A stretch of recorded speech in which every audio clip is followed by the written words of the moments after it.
nan kadi sabun yonan bak raso saki jo mato elok bana jalan nan kadi turui tapi lain kato dari nan kuaso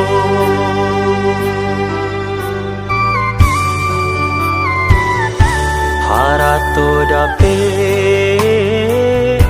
dicari gantinya tapi nyawa cie dari pambarinya berdoa ke Tuhan taruh di pintu